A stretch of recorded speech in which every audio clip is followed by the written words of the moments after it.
Now the 37 practice of the Bodhisattva offers practical advice for those who really want to practice bodhicitta in their daily life and want to take the bodhisattva journey, bodhisattva path.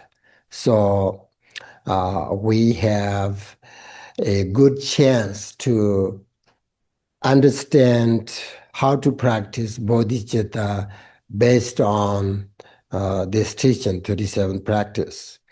So this text has, as I said, 37 verses, and each describes a specific practice essential for the bodhisattva path.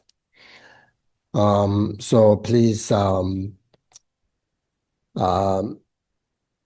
write down something that you really want to practice and put into your practice in daily. You have to write down, otherwise you're going to forget. So we're going to talk and study all the 37 verses step by step during this retreat. This is a kind of short text, but it covers profound topics, and it contains the essential points, and it summarizes the meaning of great teachings as the Bodhicharya Avatara. It also contains all the topics from the mind training teachings, and all of these are practice of bodhisattva. So we're going through all these 37 verses, but it might be helpful if I first give you the summary of this teaching. That's always my teachers, when they start this teaching, they give the summary so that you can keep in your mind. So it has three main principles. First, cultivating the motivation to follow the bodhisattva path. Second, engaging in the specific trainings of the bodhisattva path. And third, integrating those practices into your life. So first few verses emphasize renouncing worldly attachments. They encourage practitioners to reflect on the nature of life, such as, suffering of samsara, benefits of seeking liberation for the sake of all sentient beings. And then the following verses describe the specific practices bodhisattva should cultivate. They explain how to overcome negative emotions and how to use difficult situations, including harm caused by others, as opportunities to cultivate the six perfections, paramadas.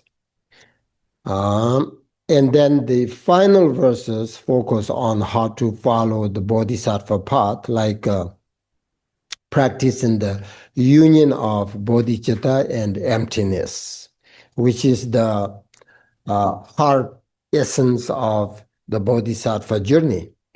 So each verse serves as a contemplation to help us face our lives more, skillfully, as well as an instruction from the instructions for meditation.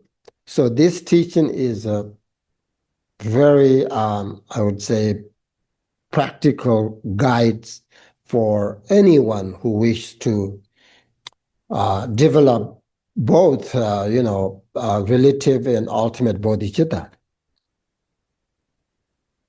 So I feel extremely fortunate to have received this teaching from both Kanchen Pamatseo and Kanchen Jigme Phuntsok. Not just once, but many, many times. I memorized this text when I was 11 years old. One time, Kanchen Jigme Phuntsok gave us this teaching and said that it is very profound. And some of these verses may be difficult to practice right now, but he encouraged us not to lose your motivation or your strength, because eventually we will be able to put them into practice. And he also said that we should not consider the Dharma as simply trying to receive blessings. Kanji Jigme Phuntsok did not like that. Just you don't practice, but just say prayers. That's not real or genuine Dharma practitioners do. So we need to make an effort to practice what we have learned. Otherwise, everything intellectual. So Dharma teachings is something we must personally put into action as much as possible and use this great opportunity. So this text summarizes the entire Bodhisattva path and offers excellent pithy instructions for Mahāyāna practice. It is not only popular in all schools of Tibetan Buddhism, but also studied and practiced by Buddhists from many, many different parts of the world.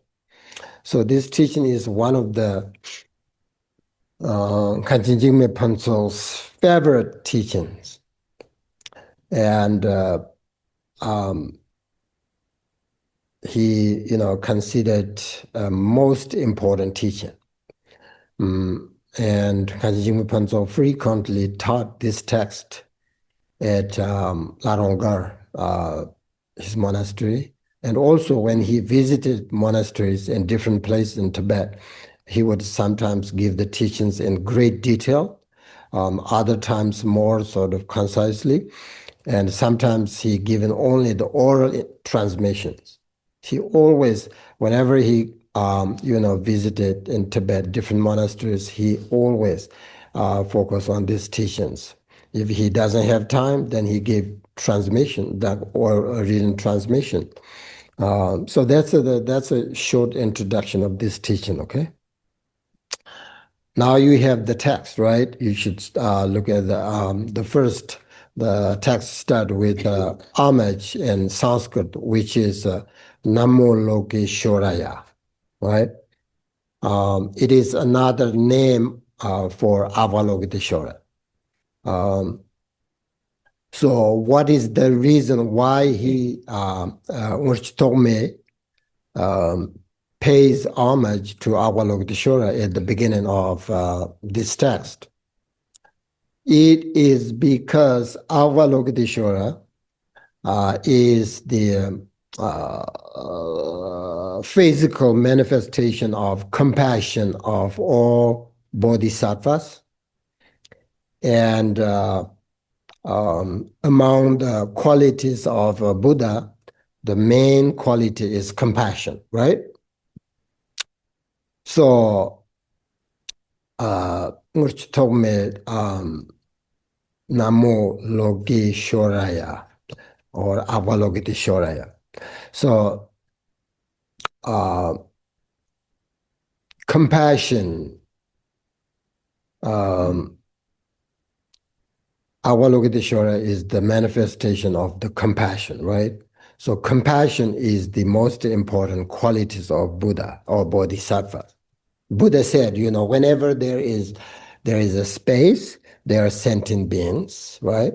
Wherever sentient beings are, there are negative emotions and unhappiness. Therefore, if we wish for others, including ourselves, to overcome suffering, then compassion is important. And in the Madhyamaka, Shantakot says, compassion is the most important seed of enlightenment, Buddhahood, in the beginning, middle, and the end. So there are three main qualities that are possessed by the Buddhas: wisdom, compassion, and power. Right? Wisdom, compassion, and power. That's the qualities Buddhas, And Avalokiteshvara is known as the Bodhisattva embodying the compassion of all Buddhas. So here, Ngulchu Thokmé pay homage to him, Avalokiteshvara, because this text explains that the practice of bodhisattvas are based on bodhicitta and compassion. In that sense, he is the embodiment of all compassion. Okay, that's the reason why he pay homage. But what do you call it? Avalokiteshvara. Now the next it says. Okay, I will recite Tibetan too, because so that you can you receive the transmission. Okay. By the way, Kanjin Jigme told us he really wanted study this teaching, like receive transmissions from different teachers. He wished that 100 times in his life. I want to receive this teaching 100 times and from different teachers. I'm not sure he really did that, but he received lots, many times. That's for sure, right? So you have this transmission from Kanjin Jigme Panso, okay, and then goes back to all the way Ngulchu Thokmé. So it says in Tibetan, Kengi Chugan, Ro me zigjan robaton la chigda zonzapi, laman chokdan cheri zingan la tak the goksum ki pi sa los. You see that all phenomena are beyond coming and going, yet still you strive solely for the sake of all sentient beings, my precious Guru and Lord Avalokit. With respect, I pay homage forever through the three gateways. So this verse beautifully captures the profound essence of the Mahāyāna path, which is wisdom and compassion together. It says, you see that all things are beyond coming and going. This refers to the realization of the ultimate truth. Relatively sentient beings exist, and their suffering also exists, right? They arise and dissolve based on cause and conditions, but ultimately they all are empty. That's why I say, yet still you strive solely for the sake of all sentient beings. The word yet still, here's yet still, suggests that they can perceive the relative and ultimate truth at the same time.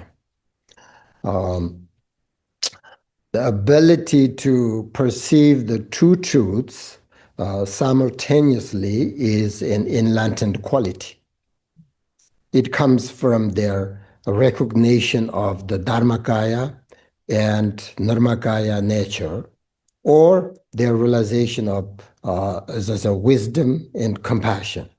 So that's what you call it, ultimate bodhicitta, relative bodhicitta. So therefore, Ngulchu Thokmé pays homage to his precious guru and Avalokite.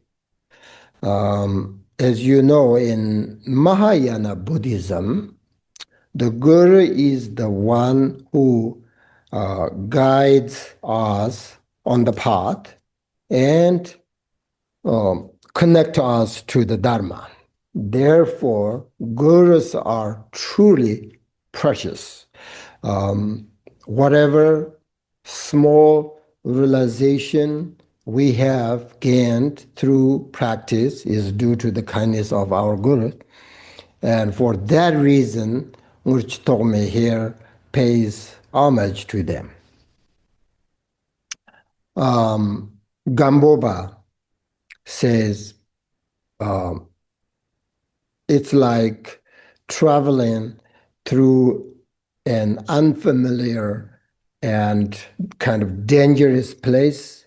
In such situation, we need someone to guide us along the path and help us reach our destination, right? Otherwise, it's dangerous, right? That's why it says here, with respect, I pay homage forever through the three gateway.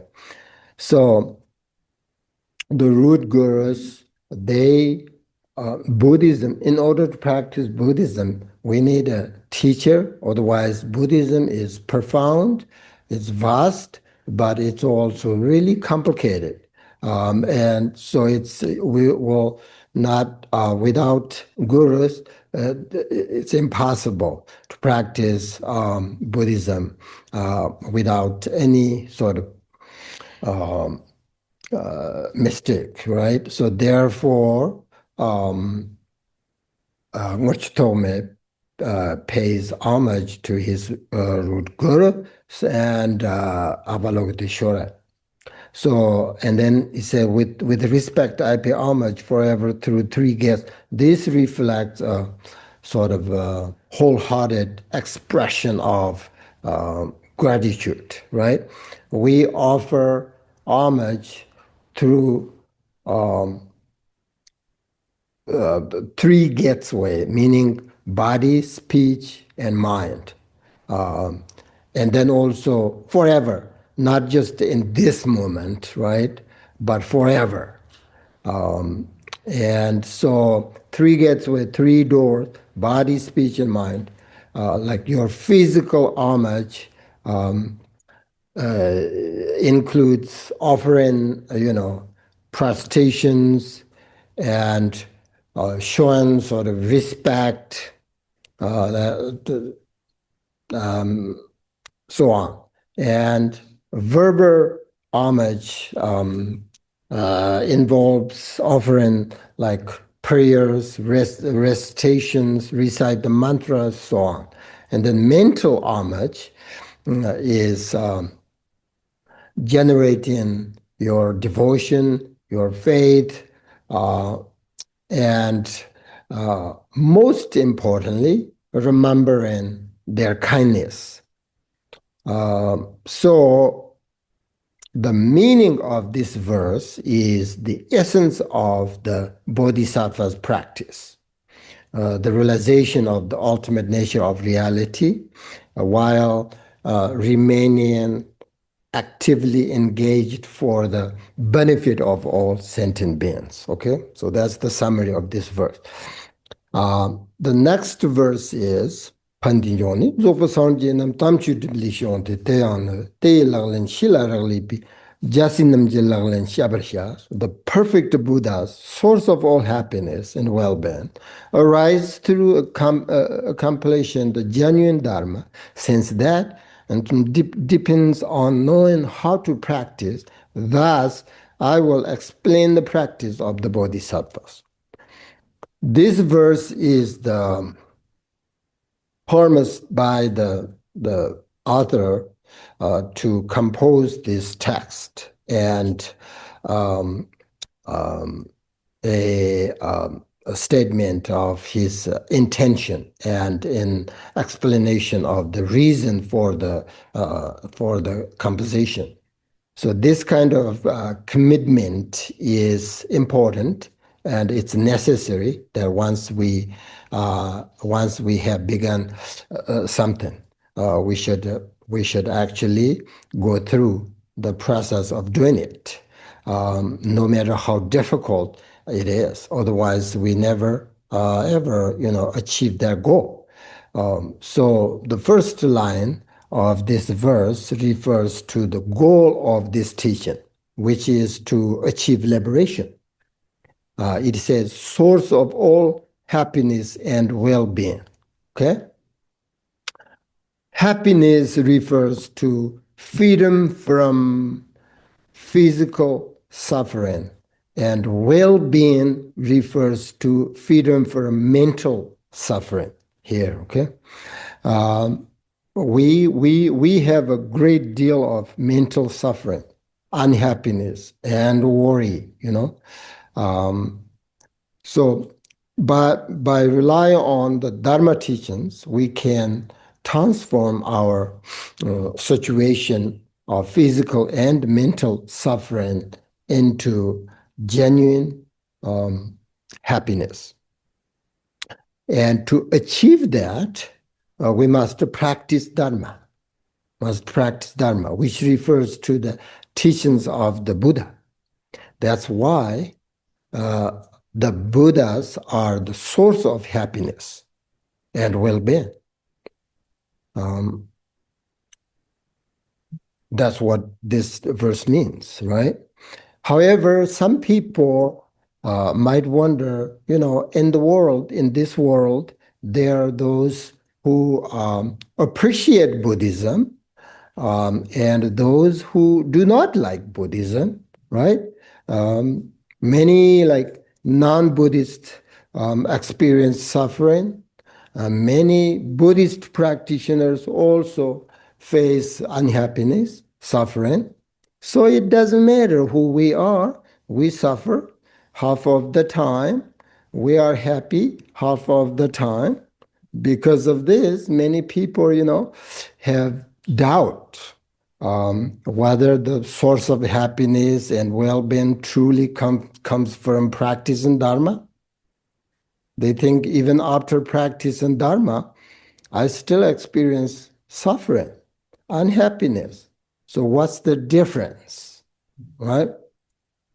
This skepticism arises from, my opinion, a misunderstanding of the purpose of Dharma. Whether you are a Buddhist practitioner or not, as long as you are remaining sort of caught in samsara, you will inevitably, experience both happiness and suffering. Dharma practice doesn't immediately eliminate all sufferings. It takes time to transform the mind. That's why even Buddhist practitioners still face difficulties and, suffering. But the true purpose of Dharma practice is not to instantly eliminate all problems, but it is transform how we perceive and respond to unhappiness. With the Dharma practice, we develop the inner strength to face challenges without being overwhelmed. Without Dharma practice, unhappiness controls us. But with it, we learn to control how unhappiness affects us. In this way, Dharma practice makes a profound difference. Not necessarily in the outer conditions of life, but in how we experience and relate to them. It's like in the sutras say, it's like, imagine two people caught in a storm. One know how to navigate it and feels less fear, while the other does not. So we need to, that's kind of, Buddhist practitioner or non-Buddhist practitioner. I think that's the difference. So we need to contemplate in our mind how we can cut the root cause of unhappiness and suffering. That's that. And then the second line of this verse, it says, arise through accomplishing the genuine Dharma. It shows us the result of practice in Dharma and is proof. If you wish to attain enlightenment, you need to rely upon the Dharma teachings. Then where do Buddhas come from? In the very beginning, Buddhas and us, like sentient beings, were exactly the same. Both were ordinary beings, but because of their practice of the Dharma, they became a Buddhas. Therefore, it says that the perfect Buddhas arise through a completion, the genuine Dharma. So that means we have a great potential to be enlightened within even this lifetime, if we have enough practice Dharma. And by following the genuine Dharma, we can be like those great enlightened beings.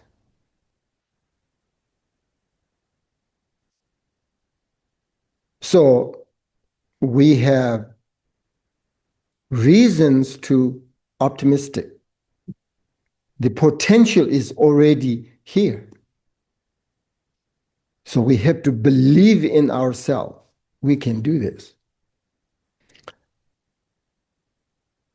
So if we want to practice Dharma, we need to know how to do it correctly, right? Whether we are engaged in the cultivation of meditation, the recitation of mantras, and so forth, all these are to be done based on bodhicitta practice and applying the correct methods of practice. Therefore, this text, 37 Practice of Bodhisattva, will explain how the actual practice is to be done by someone on the path of a bodhisattva. Ngulchu Thokmé, Patrul Rinpoche. Okay? Like that.